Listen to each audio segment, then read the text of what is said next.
مرتے وقت انسان سب کچھ بھول جاتا ہے، لیکن ان دو لوگوں کو نہیں بھولتا۔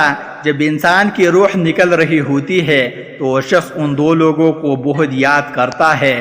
مرتے وقت انسان سب کچھ بھول جاتا ہے، لیکن ان دو لوگوں کو نہیں بھولتا۔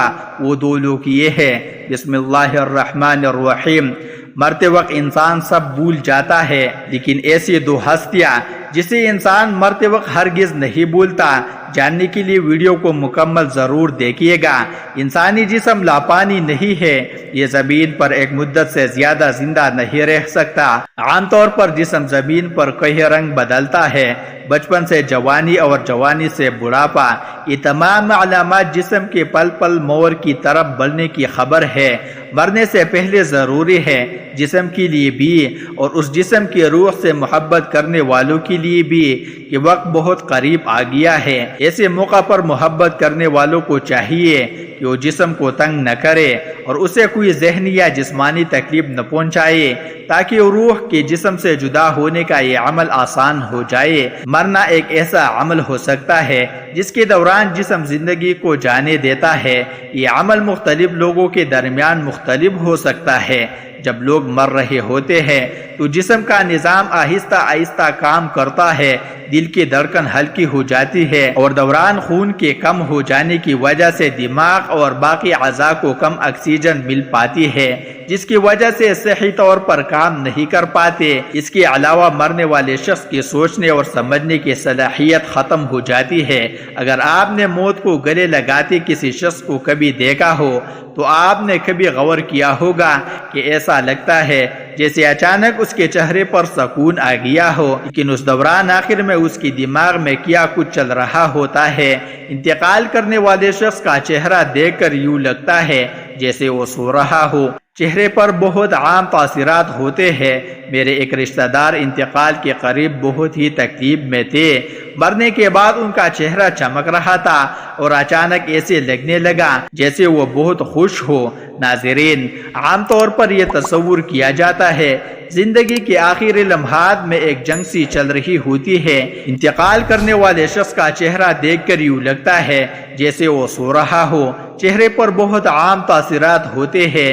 ایسا لگتا ہے کہ موت کا عمل آخری سانس لینے سے ایک ہفتہ قبل شروع ہو جاتا ہے۔ اس دوران صحت متاثر ہونے لگتی ہے، جسم کمزور پڑنے لگتا ہے، چلنے میں دشواری آنے لگتی ہے اور غنود کی طاری رہتی ہے۔ آخری لمحات میں کھانا پینا مشکل ہونے لگتا ہے اور کسی شخص میں طاقت نہیں کہ خدا کے حکم کے بغیر مر جائے۔ اس نے موت کا وقت مقرر کر کے لکھ رکھا ہے، اور جو شخص دنیا میں اپنے اعمال کا بدلہ چاہیے اس کو ہم یہی بدلہ دے دیں گے، اور جو آخرت میں طالب ثواب ہو اس کو وہاں اجر عطا کرے گے، اور ہم شکر گزاروں کو عن قریب بہت ہی اچھا صلہ دے گے۔ مرتے وقت انسان کی دل و دماغ سے ہر چیز نکل جاتی ہے، سب کچھ بھول جاتا ہے، اپنا مال و دولت، محفل، عزیز و قارب رشتہ دار، سب کچھ بھول جاتا ہے۔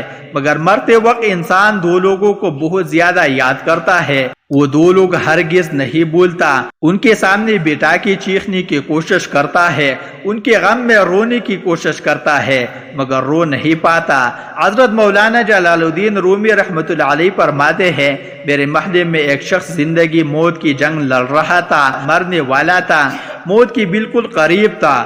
لوگ میرے پاس آئے، بولے حضرت ہمارا ایک شخص مرنے والا ہے، آپ آئیے انہیں کلمہ پڑھنے کی تلقین کرے، قرآن پڑھنے کی تلقین کرے۔ حضرت مولانا جلال الدین رومی رحمۃ اللہ علیہ فرماتے ہیں، میں اس وقت مرنے والے کے پاس پہنچ گیا، اس کے قریب بیٹھ گیا۔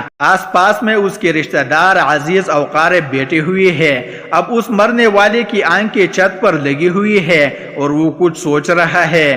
اللہ نے اسے بولنے کی توفیق دی۔ وہ رو کر کہنے لگا، میرے بچے کہاں ہے؟ اس کو نہ کمایا ہوا مال یاد آیا، نہ دولت یاد آئی، نہ عزیز و قارب، یہاں تک کہ اسے ماں باپ بھی یاد نہ آئے۔ بس وہ کہتا ہے، میرے بچے کہاں ہے؟ بچے دوڑ کر آئے، ساتھ میں بیٹھ گئے، پھر کہتا ہے میری بیوی کہاں ہے؟ بیوی دوڑ کر آئی اور ساتھ بیٹھ گئی۔ اب کہتے ہیں تمہیں دیکھ کے میرا دل رو رہا ہے، سوچ رہا ہوں میرے مر جانے کے بعد میرے بچوں کا کیا بنے گا۔ انسان جب مرتے وقت بچوں کو دیکھتا ہے، اللہ تعالیٰ جب اسے دیکھنے کی توفیق دیتا ہے، ہمت دیتا ہے، جب آخری بار بچوں کو دیکھتا ہے تو یہ بھول جاتا ہے کہ میرے مرنے کے بعد میرا کیا بنے گا۔ یہ سوچتا ہے کہ میرے مرنے کے بعد میرے اولاد کا کیا بنے گا۔ میرے مرنے کے بعد پتہ نہیں میرے اولاد ان بچوں کا میری طرح کوئی خیال رکھے گا یا نہیں۔ اس کی آنکھیں رو رہی ہے۔ بیوی کو نصیحت کرنے لگا میں تو دنیا چھوڑ کر جا رہا ہوں، مجھ پہ ایک احسان کیجیے گا کہ میرے ان بچوں کو قرآن مجید کی تعلیم لازمی دیجیے گا۔ ان کے منہ سے نکلا اللہ کا نام میرے قبر کو روشن کر دے گا، مجھے جہنم کی آگ سے اللہ کے عذاب سے دور کر دے گا۔ ان کو دین کی تعلیم دینا۔ ایک واقعہ ملاحظہ فرمائیے، حضرت سیدنا موسیٰ علیہ السلام ایک قبرستان سے گزر ہوا۔ آپ علیہ السلام نے دیکھا قبرستان کی قبر کے اندر مردے کو دردناک عذاب دیا جا رہا ہے۔ مردہ عذاب میں مبتلا ہے، اس کے قبر جہنم کے گڑھوں میں سے گڑھا بنی ہوئی ہے، مردہ عذاب میں مبتلا ہے، چیخ و پکار کر رہا ہے۔ حضرت سیدنا موسیٰ علیہ السلام آگے چلے گئے۔ کام کرنے کے بعد واپس جب اسی راستے سے گزرا ہوا، آپ علیہ السلام نے دیکھا وہی جہنم میں جلنے والا شخص جس کے قبر میں عذاب دیا جا رہا تھا، اب وہ شخص جنت میں ٹہل رہا ہے، اس کے قبر جنت کا باغ بنی ہوئی ہے۔ آپ علیہ السلام نے دونوں ہاتھ اٹھائے، عرض کی میرے مالک تھوڑی دیر بعد پہلے یہاں سے گزرا تھا، پہلی قبر جہنم کے گڑھوں میں سے ایک گڑھا بنی ہوئی تھی، تھوڑی دیر کے بعد یہ جنت کے باغوں میں سے ایک باغ کیسے بن گئی؟ اللہ تعالیٰ نے فرمایا موسیٰ یہ شخص جب مرا تھا، مرنے سے پہلے اپنی بیوی کو حاملہ چھوڑ کے مرا تھا، بیوی کا ایک بیٹا پیدا ہوا، بچہ آج چھوٹا کل بڑا، تھوڑا سا بڑا ہوا تو اس کی بیوی نے بچے کو مسجد میں بھیجا، معلم صاحب نے اس کے بچے کو بسم اللہ الرحمن الرحیم پڑھائی۔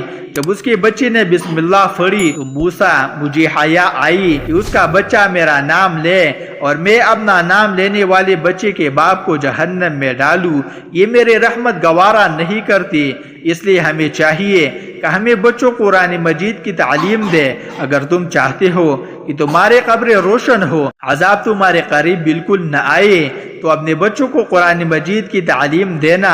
حضرت مولانا جلال الدین رومی رحمۃ اللہ علیہ فرماتے ہیں وہ شخص توبہ کرتا کرتا یہ کہتا کہ میرے بچوں کو قرآن کی تعلیم دینا، ایک دم اس کی زبان لڑکھڑانے لگی اور اس کا بدن کانپنے لگا، موت کا فرشتہ آ گیا روح نکلنے کے لیے۔